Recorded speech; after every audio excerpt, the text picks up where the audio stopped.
moni nde dzana ku London zibambo uyu dzina lake John Hunt, sports commentator wa ku BBC, anapita ntchito. Pobwerera wapeza mkazi wake ndi ana ake awiri, Louise ndi Hannah, atamangiriridwa m'mipando, atavulazidwa, ataomberedwa ndi ma crossbow ngati mauta chonchi, komanso ndi zinthu zina. Anayimba foni ku polisi, apolisi abwera apeza kuti ayesera kubweretsa ambulance kuti athandize anthu aja. Onse atatu apeza kuti amwalira, anavulala kwambiri. Afunsa maneba amanena kuti anamva kufuula kuchoka ku nyumba kuja, koma amaona ngati mwina ndi ana, sanali sure kuti ndi chani. Nde anadza apeza ndi abambo awo nditi amuna awo, ndi apezeka kuti atayamba kuyang'ana ma CCTV akuona munthu akuchokera ku nyumba kuja atanyamula chinthu choti wachivindikira ndi nsalu kaya ndi tawelo. Munthu uja wangonyamuka kalowa mgalimoto kumapita. Ndi apolisi ataonesesa amuzindikira munthuyo. Munthu apeza kuti ndi dzina lake ndi Kyle Clifford, anali chibwezi cha mmodzi mwa atsikana aja wang'onoyo dzina lake Louise, amene anali Louise Hunt wa zaka 25. Chibwezi yake anali ameneyo Kyle Clifford. Ndi mpamene apolisi amafufuza iye akuchokera ku nyumbako wanyamula chinthu choti wachivindikira. Anthuwo aphedwa ndi chi crossbow. Atafusafusa azinzake ena a Louise kukhala ngati akunena kuti pali mphekesera yonena kuti anali chibwezi chake ndi Louise wathesa chibwezi icho.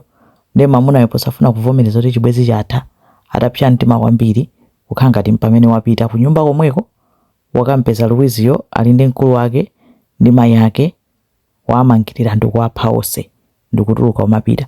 Ndi apolisi mpamene anayamba kutani kumusakasaka, kukhala manhunt yomwe amachita ulengeza pa news kunena kuti tusakasaka munthu uyu wanyamula crossbow, ali dangerous, ali sasamutani asamuyandikire. Sono Kyle Clifford yo ndi munthu oti anali mwame, wakhala mwame 2 years, koma anatuluka monsanga, sanathe kukhazikika amoyo.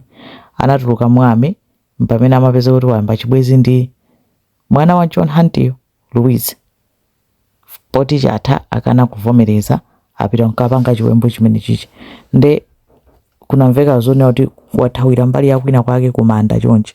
Ndi apolisi anapita kukachita surround kumandako, apezeka kuti mpaka na amugwira, koma ampeza atavulala kwambiri. Nde sizikudziwika kuti wavulala nchani, koma sa apolisi amene amuvulaza. Mwina amafuna kuzivulaza, mwina amafuna kuzipha kaya kwina atani, sizikudziwika kuti wavulala nchani. Amutenga athamanga naye ku chipatala kuti ayambe bwino kumuzenga milandu. Imagine munthu kupita kuntchito kubwera kupeza family yake yachidwa chiwembu.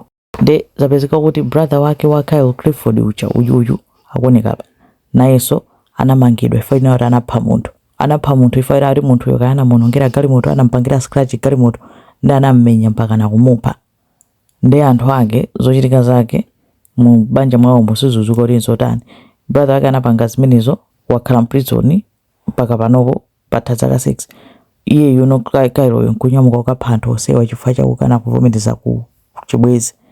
Kuti dziko lake kayendetu kukhala lini lotani. Angomvetsa chisoni abambo wa John Hunt kuti moyo wawo azikhala bwanji. Imagine kupita ntchito kubwerera kupeza family yako yonse yaphedwa.